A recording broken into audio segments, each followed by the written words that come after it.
the Mother Church of the Archdiocese of Denver, with over 160 years of a living history of faith, hope, and love at the heart of Colorado. The Cathedral Basilica of the Immaculate Conception proudly presents. Now, from the Cathedral Rectory, the Rector's Report with Father Samuel Morehead.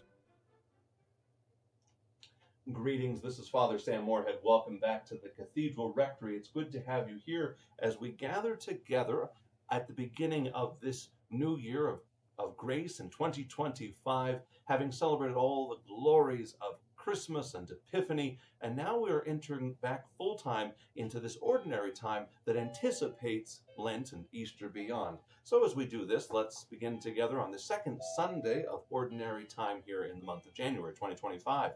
Just a good reminder, this Sunday we have the first of our 2025 Cathedral concerts in the Cathedral Basilica.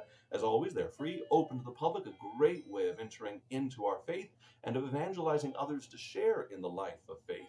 We're going to begin the year with Gaudium Verum, a group that's very familiar with the Cathedral Basilica, coming in and offering an Epiphany lessons and carols, similar to what we did in the Advent season. Now a reflection on how God is revealed and shared to the nations, how you and I and all come to faith in the Christ child, who grows to a man, suffers, dies, rises again to us, and shares life with us.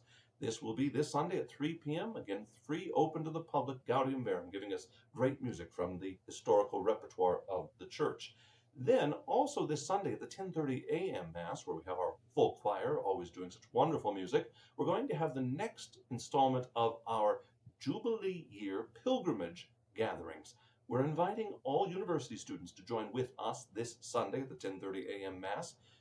They've recently come off a break. Many of them were at the Focus Seek conference, and as we gather for a new school year, an opportunity to revel in the life of grace that God gives us by participating in a plenary indulgence at the Cathedral Basilica. So tomorrow, this Sunday, the 10:30 a.m. Mass, we're going to have a pilgrimage for university students, and at the end of the 10:30 Mass, a special blessing for all of them as a part of the celebrations at which we can all receive a plenary indulgence for. And then also, on this Sunday, we're going to have, after the 6:30 p.m. Mass at 8 p.m., our next young adult gathering, Pints with a Priest, featuring Father Michael Rapp, our wonderful previous parochial vicar, come back to us for a special presentation of his own choosing.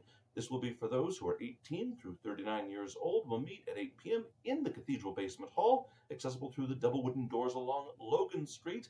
And the young adults are invited to come there and enjoy a good evening with Father Mike in each other's company. So what a great thing to do at the beginning of this ordinary time.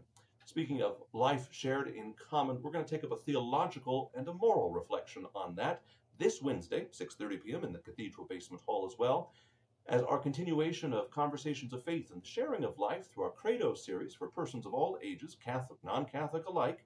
We're going to talk about the moral ramifications of persons living life in community together, as God has revealed it, as the Church has reflected and taught on it. As you and I live a life in common, what are the responsibilities that we have to each other, and how do we hold each other accountable in justice? We'll use the language of social justice, but we mean so much more than the secular world means by that. We approach it from an unambiguously Catholic approach. So as we take up these themes this Wednesday, join us at 6:30 p.m. in the Cathedral Basement Hall along the Logan Street access through the double wooden doors down to the basement. If you can't be with us in person, well, there on the screen is our YouTube link with its handle. You can join us that way. This Sunday, we celebrate the fact that God has joined with us and blessed our life in common. The gospel for this Sunday is that of the miracle of the wedding feast of Cana.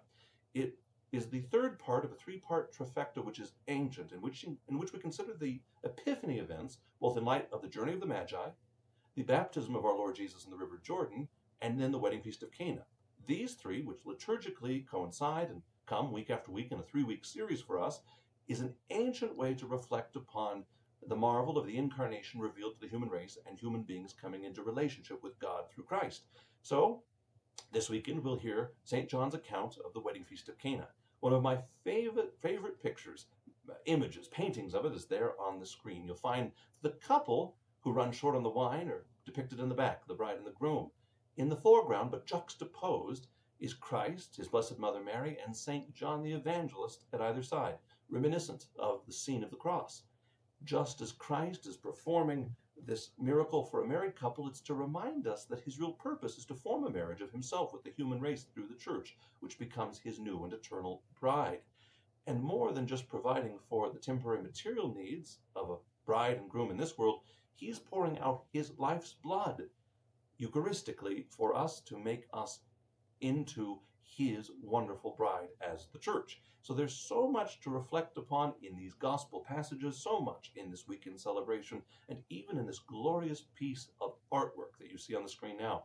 We can pray so much and so well with a good piece of artwork like this, and I would especially commend that to you this Sunday as we celebrate this great feast, which is also, of course, one of the luminous mysteries of the Rosary. But for now, as you and I have celebrated so much together, and as we keep these celebrations going, I wish you well. Have a wonderful weekend in front of you, a great week ahead. Stay warm in this cold. God bless you, and take good care of each other. God bless.